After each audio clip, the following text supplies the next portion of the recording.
Petrol ہے شروع میں نکلا تھا اس وقت میں، اس کی بہت پھیل رہی تھی، اور ریاض سے دعوت کا کام بھی عام تھا وہاں حفائر کے اندر، تو ریاض والوں کے جوڑ ہوتے تھے، اور پھر جو ہے خیبر والوں کے جوڑ ہوتے تھے، تبوک والوں کے جوڑ ہوتے تھے، مدینہ والوں کے جوڑ ہوتے تھے، حضرات سب تھے وہاں، ہمارے والد صاحب حضرت شیخ بھی وہی ٹھہرتے تھے، اور ایک عجیب منظر ہوتا تھا۔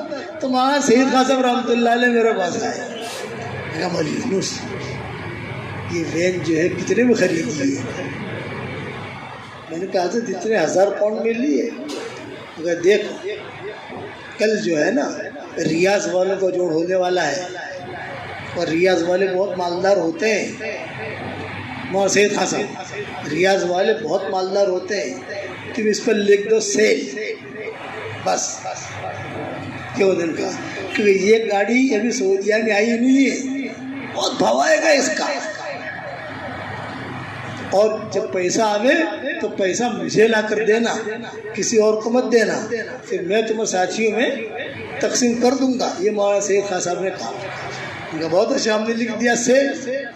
اب ریاض والوں کا جوڑ شروع ہوا، اب ریاض والوں کا جوڑ شروع آ رہے ہیں، ماشاء اللہ یہ وین تو سعودیہ میں پہلی تھی، وہ وین پہلے، اس سے پہلے مرسڈیز وین تھی پیلی، اب تو مجھے اس کا نمبر بھی یاد تھا، اب تو نمبر بھول گیا ہمیں، لیکن پیلی تھی اتنا مجھے یاد ہے، اور بہت خوبصورت۔ ارے تو عرب لوگ تو پاگل ہو گئے، میں اتنے دوں گا، میں اتنے دوں گا، میں اتنے دوں گا، اچھے بھاؤ میں وہ وین بکی۔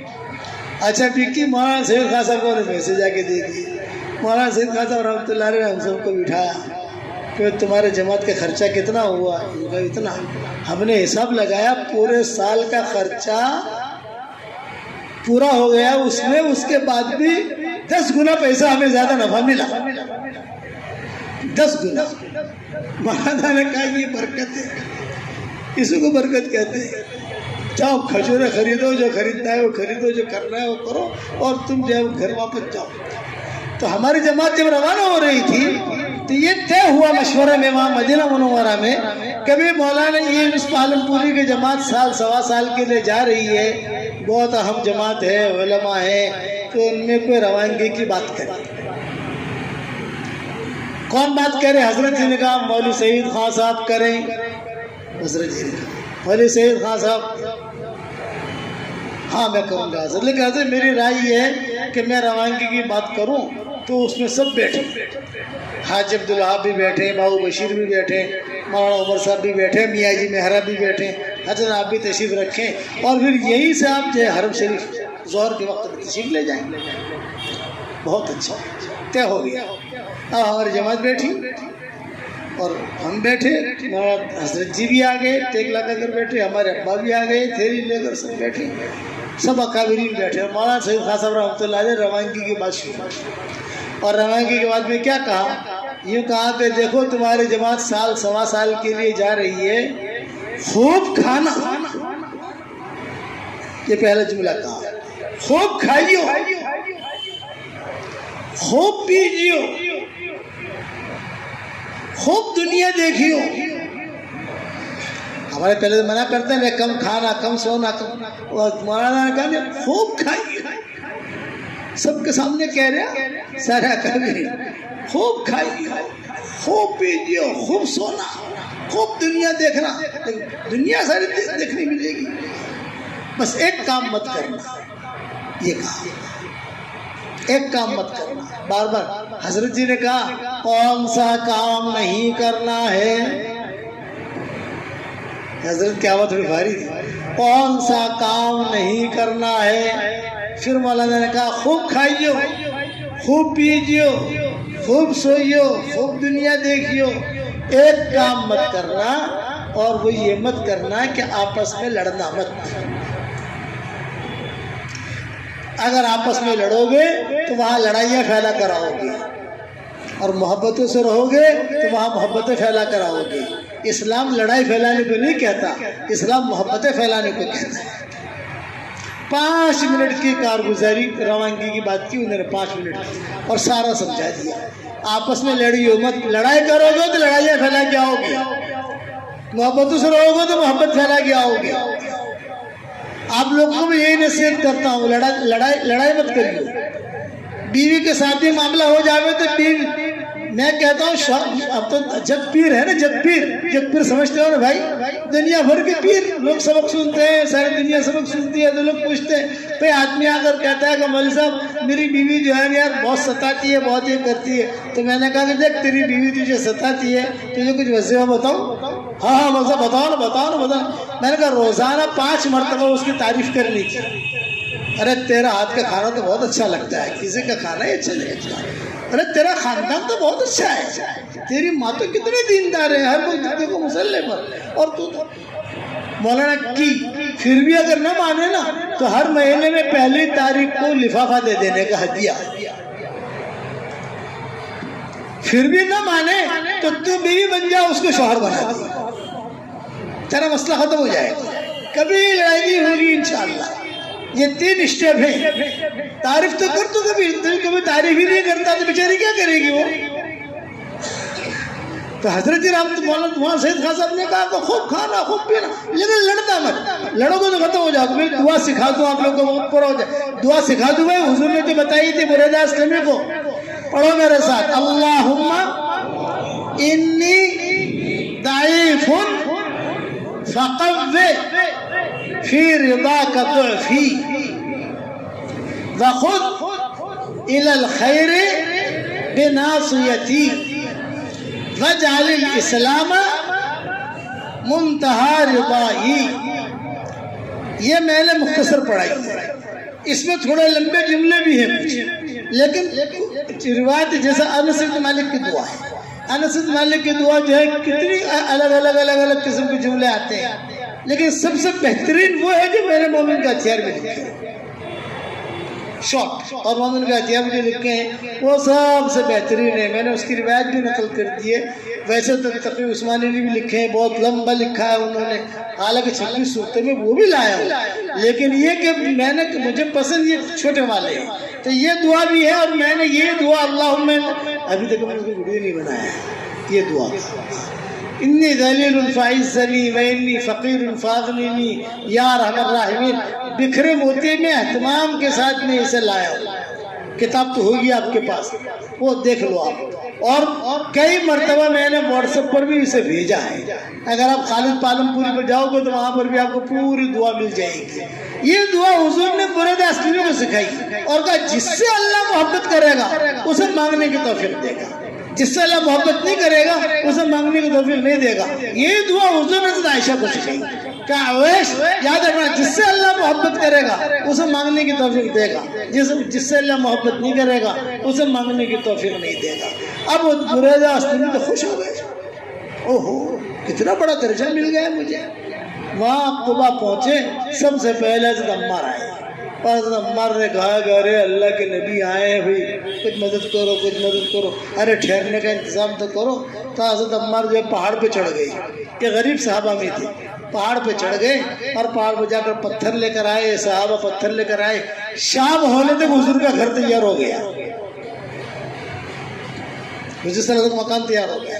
عبداللہ ابن سلام آئے، عبداللہ ابن سلام نے دیکھتے ہی کہہ دیا کہ یہ اللہ کا رسول ہے۔ سلمان فارسی آئے، دیکھتے ہی کہہ دیا یہ اللہ کے رسول ہے۔ یہود جو جھوٹ بہت بولتے تھے تو حضور صلی اللہ علیہ وسلم نے یہودیوں کو جمع کیا اور یہودیوں سے کہا کہ یہودی بتاؤ عبداللہ ابن سلام تم میں کیسے ہیں؟ تو سارے یہودیوں نے کیا کہا؟ ہوا صحیح ابن صحیح، شیخ ابن شیخ، ہوا رجل متقی ابن المتقی، ہوا رجل عالم ابن عالم۔ یہودی نے جواب دیا بہت اچھا آدمی ہے، اچھا آدمی کا بیٹا ہے، بہت اونچا اخلاق والا ہے، اونچا اخلاق والے کا بیٹا ہے۔ یہ سارے یہودی کہہ رہے تھے جمع ہو کر۔ تو آپ نے فرمایا اگر عبداللہ ابن سلام یہ کہتے کہ میں اللہ کا نبی ہوں تو تم مانو گے؟ تو یہودیوں نے کہا وہ کہیں گے ہی نہیں۔ ارے بھی اگر کہیں تو تم مانو گے کہ نہیں؟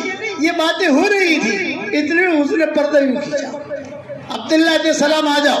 عبداللہ ابن سلام آئے اور انہوں نے کہا اشہدو ان لا الہ الا اللہ و اشہدو انک رسول اللہ۔ تو سارے یہودیوں نے کہا جھوٹا ہے، جھوٹے کا بیٹا ہے، خراب ہے، خراب کا بیٹا ہے، بدکار ہے، بدکار کا بیٹا ہے۔ آپ نے فرمایا تمہارے جھوٹ کی وجہ سے اللہ تمہیں تباہ کرے گا۔ 5 منٹ پہلے کیا کہہ رہے تھے؟ سچا ہے سچے کا بیٹا، امانت دار ہے امانت دار کا بیٹا، تقوی والا ہے تقوی والے کا بیٹا، اور 2 منٹ کے بعد بدل گئی زبان، جھوٹا ہے جھوٹے کا بیٹا۔ فرمایا کہ اسی وجہ سے ملعون رہی۔ بات میرے سمجھ میں آ گئی؟ اب میں کچھ ہدیہ دیتا ہوں۔ روزانہ ہر فرض نماز کے بعد ایک دعا ضرور مانگو، اے اللہ میں میرے سارے معاملات کو تجھے سونپتا ہوں،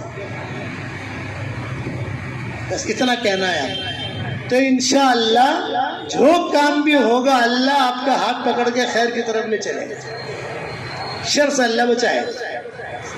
یہ یاد رکھیں، افوض امری الی اللہ کا مطلب یہ ہے کہ روزانہ ہر فرض نماز کے بعد اتنا کام کرنا ہے، اپنا معاملہ اللہ کو سونپو۔ جب اپنا معاملہ اللہ کو سونپو گے، جو معاملہ اللہ کو سونپا جاتا ہے وہ آدمی کبھی نامراد نہیں ہوتا۔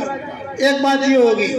دوسرا ہدیہ یہ مسجد ہے ہماری، دیکھو 4 کونے ہیں، 4 کونے ہیں، ہر گھر جو ہوتا ہے اس کے بھی 4 کونے ہوتے ہیں۔ اپنے گھر کے چاروں کونوں میں روزانہ ایک مرتبہ آیت الکرسی پڑھ کے دم کر دیں، تو انشاءاللہ جنات، بھوت، پلید، سحر، زہر، جادو وغیرہ سب ختم ہو جائے گا اور اللہ برکت بھی دے گا۔ یہ عبد الرحمن بن عوف کا معمول تھا زندگی بھر۔ عبد الرحمن بن عوف کہتے تھے میرے گھر کے چاروں کونوں میں میں آیت الکرسی پڑھ کے دم کرتا ہوں 24 گھنٹے میں 2 مرتبہ، دن میں 1 مرتبہ، رات میں 1 مرتبہ۔ تو کرو گے انشاءاللہ؟ اس سے جو پریشانی ہے نا گھروں کے اندر، برے خواب آتے ہیں، لڑکیاں پریشان ہیں، لڑکی کو شادیاں نہیں ہوتی، یہ سارا سحر اور زہر یہ سارا کا سارا ٹوٹ جائے گا انشاءاللہ۔ تیسری بات، 10 مرتبہ سورہ اخلاص پڑھو تو جنت میں 1 بنگلہ تیار ہو جاتا ہے۔ 20 مرتبہ پڑھو 2 بنگلے تیار، 30 مرتبہ پڑھو 3 بنگلے تیار، 40 مرتبہ پڑھو 40 بنگلے تیار۔ میں کہتا ہوں کہ روزانہ جتنے بنگلے بنانے ہو بناؤ، لیکن بناؤ کم سے کم 313 مرتبہ سورہ اخلاص پڑھنے کی عادت ڈالو گے تو 31 بنگلے روزانہ ہمارے تیار ہو جائیں گے انشاءاللہ، اور کوئی انکم ٹیکس والا فون نہیں کرے گا۔ دنیا میں تو آپ 1 بنگلہ لے لو تو انکم ٹیکس والا فون کرتے نہیں کرتے، پیسے کہاں سے لائے؟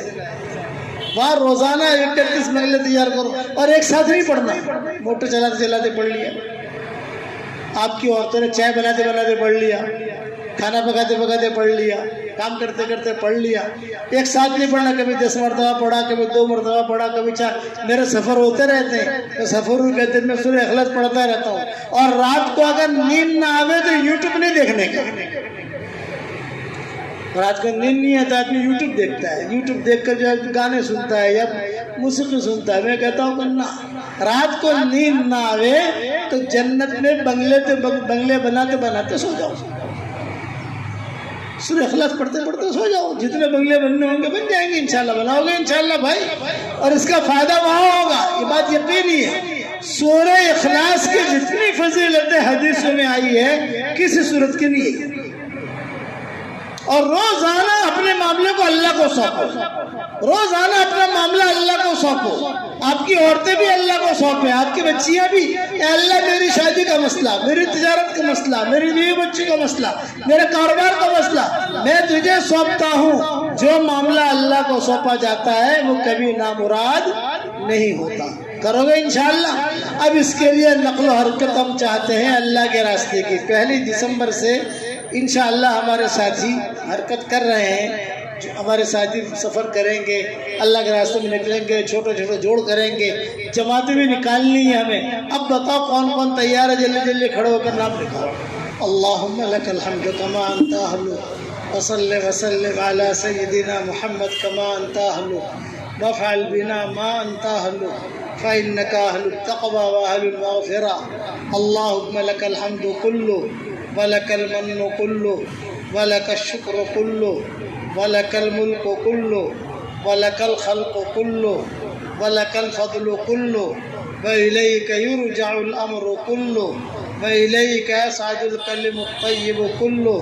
اللہم لک الحمد بالاسلام، لک الحمد بالایمان، لک الحمد بالقرآن، لک الحمد حتی ترضى، لک الحمد اذا رضیت، لک الحمد بعد الرضا، اللهم لك الحمد كالذي نقول وخيرا مما نقول لك الحمد كالذي تقول لك الحمد في الحال ولك الحمد في المآل یا نور اخرجنا من الظلمات الى النور یا نور اخرجنا من الظلمات الى النور اللهم لا تجعلنا من المسرفين الذين يفسدون في الارض ولا يصلحون اللهم اجعل القرآن العظيم ربيع قلوبنا ونور صدورنا وجلاء احزاننا وذهاب همومنا وغمومنا وسائقنا وقائدنا إليك وإلى رضوانك وإلى جناتك جنات النعيم۔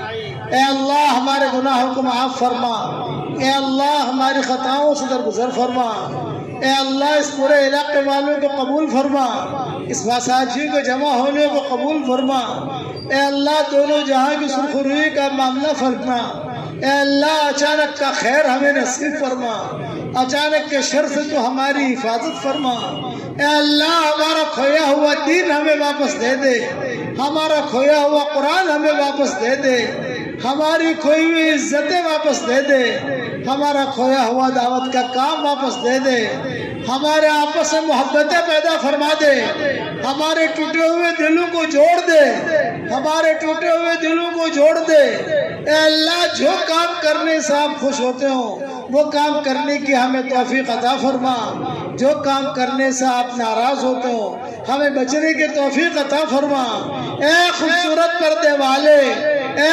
خوبصورت چادر والے، ہمارے عیبوں پر پردے ڈال دے، مصطفیٰ الاخیار میں شامل فرما، مخلصین میں شامل فرما، مخلصین میں شامل فرما، اے ہمارے پیارے اللہ اس مجلس میں نوجوان عبادت گزار بھی ہیں، معصوم بچے بھی ہیں، بوڑھے بھی ہیں، اگر یہی مجمع کسی کریم کے دروازے پر چلا جائے صرف 1 روپیے کی بھیک مانگے تو اس کریم کے لیے روپیہ دینا جتنا آسان ہے اس سے زیادہ تیرے لیے ہدایت کا دینا آسان ہے۔ اے اللہ ہماری جھولیوں کو امن و امان سے بھر دے، اے اللہ تیرے نبی کی امت بہت پریشان ہے، اے اللہ تیرے نبی نے ہمیں اپنا بھائی بہن بنایا ہے، ہم نے حدیثوں میں پڑھا ہے حضور صلی اللہ علیہ وسلم کا انتقال کا وقت جب قریب آیا تو آپ نے ابو بکر سے کہا، حضرت عمر سے کہا مجھے بقی والوں کی طرف لے جاؤ تاکہ میں ان کو سلام کروں، مجھے احد والوں کی طرف لے جاؤ تاکہ شہدائے احد کو میں سلام کروں، اور شہدائے احد پر گئے اور سلام کر کے واپس لوٹے۔ راستے میں ابو بکر سے کہا ابو بکر میرے بھائی آئیں گے ان کو سلام کہنا۔ ابو بکر نے کہا السنا اخوانک یا رسول اللہ، کیا ہم آپ کے بھائی نہیں ہیں؟ تو تیرے نبی نے جواب دیا لا، تم میرے بھائی نہیں ہو، تم تو میرے صحابہ ہو، میرے ساتھی ہو، میرے بھائی بہن تو وہ ہیں جنہوں نے مجھے دیکھا نہیں ہے اور میری باتوں پر لبیک پڑھ کر کھڑے ہو جاتے ہیں۔ آج تیرے نبی کے بھائی بہن بہت پریشان ہیں، آج تیرے نبی کے بھائی بہن بہت پریشان ہیں، ہم اقراری مجرم ہیں، ہمیں اقرار ہے ہمارے گناہوں کی وجہ سے ہم پریشان ہیں۔